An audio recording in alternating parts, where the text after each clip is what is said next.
founder of the Elemental Being. I am doing a little video today on self-awareness around how to gain balance in our lives and what that even means. I am not a clinical counselor or an expert in this field at all. This is just from my own experience, and I guess it's more of like using this as a sounding board and just seeing if you all have the same thoughts or different thoughts, and maybe stretching some minds. But a while ago, over the last, I would say 2 to 4 years, I have felt like I'm struggling in gaining balance. For those that know me really well, they would say I'm an extremely passionate person when it comes to helping people and in my work. I'm a sport massage therapist. I work with a lot of athletes, and it's pretty easy to dive in 100% to their goals. I've also, while doing that, have jumped on different opportunities of hosting national conferences, teaching at the college, while being a key component to I think it was the 4th annual Grindstone Award charity tournament, which involved organizing there's 50 volunteers, and that was my role in giving them all roles and just kind of making sure that the whole event ran smoothly. So you would say that I'm a very passionate individual that's very hardworking and definitely strives for excellence. And I always just found it challenging to think of finding balance in our lives, because I always just thought, well, I don't know, it just seems like it's really served me well to be obsessed around the success of, say, an event, or the success of an athlete, really working with them, or diving deep into some selective functional movement systems. That was an assessment strategy that I dove really deep into for about 2 years and was relatively obsessed about it and really wanting to understand it. And I just feel like if I didn't obsess about it and dedicate so much time and attention to it, I would not be where I am today, and I would not be as proficient at it. So for me, when I thought of balance, it's like, okay, well, how do you find balance but also become really excellent at something? And I'm reading this book right now. It's called The Passion Paradox by Brad Stulberg and Steve Magnus. The Guide to Going All In, Finding Success, and Discovering the Benefits of an Unbalanced Life.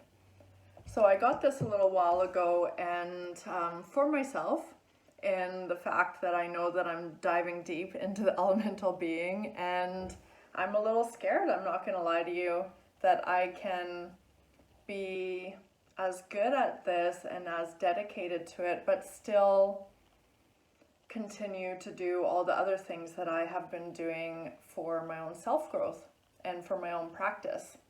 And just like everyone else during COVID, I didn't work. Well, not like everyone else. There was a lot that did work, and thank you so much for that. But there was a long time where I wasn't working, and then all of a sudden I was back to pretty much full time. While I wasn't working, I found I just got really obsessed about breath work, about my daily practice, about journaling, about being okay to not doing too much and to just spending time outdoors, spending time talking to family, connecting to them, and diving deep into my obsession of just getting to know my family again and spending a lot of time with them and dedicating that time to them. But now here I am, just like a lot of people, and I'm back at it. But what they're saying in this book is it's basically, and this is kind of what I've thought for many years, is that to really be good at something, like, you must be obsessed about it.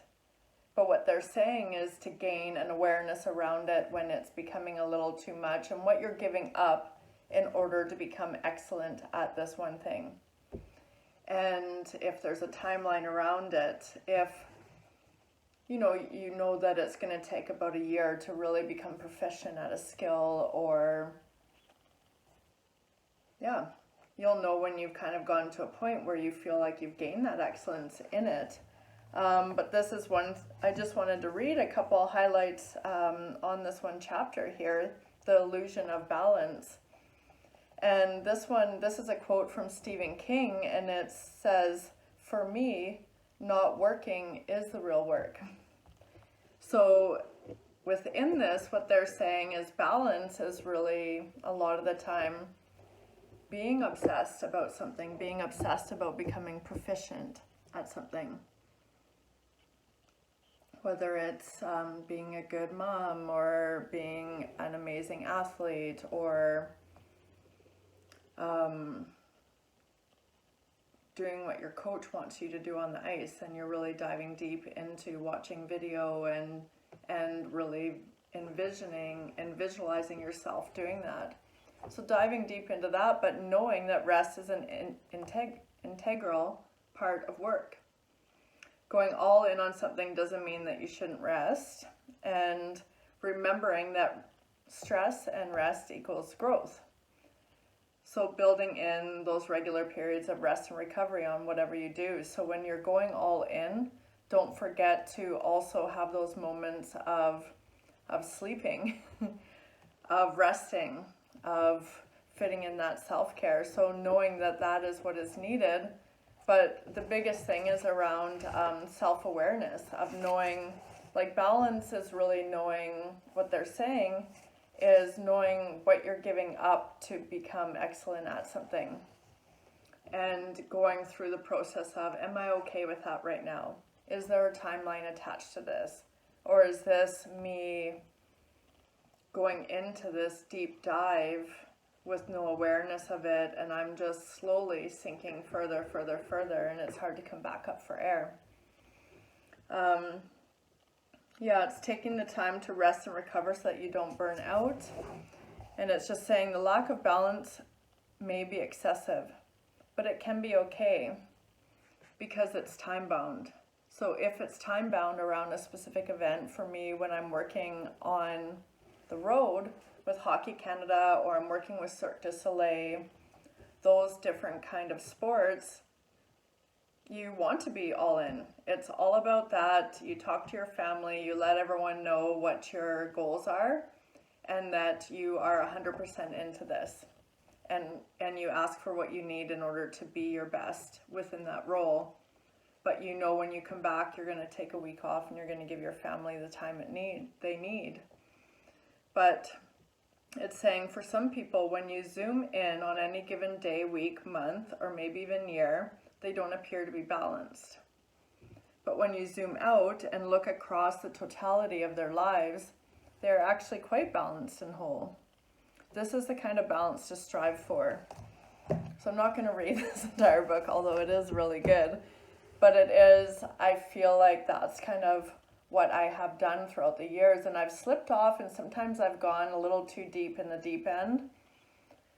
Heading towards that goal and not really coming back up for air and giving myself the rest that I need. But it's okay. Like, I think when we're a high functioning individual, you're an Olympic athlete, you're a top CEO, you're a student that wants A+ on everything. It's okay, but also know that you need rest within there, and also know that maybe you're giving up time from your family, time from friends, or other things, and maybe you need to address that. Maybe you need to communicate to them and let them know that you know what you're giving up in order to do this, and that to set aside time for that. And maybe you're 100% in majority of the time around this pursuit of passion, but you give yourself moments where you're 100% in for that family dinner. You're 100% in with that coffee with your friend. Your phone is away. You're 100% in when it comes to your journaling, your meditation, your resting. You're able to create that time, but being okay that you are pursuing this passion. Because to truly be excellent at something, you have to be obsessed about it, and that's okay. And I think that it gets hard when we're trying maybe a little too hard to be within balance and to do really good at something, because then we start to maybe be hard on ourselves on another realm of like, oh God, I'm starting to lose myself again if I start working on this. But it's okay, because maybe you're diving deep into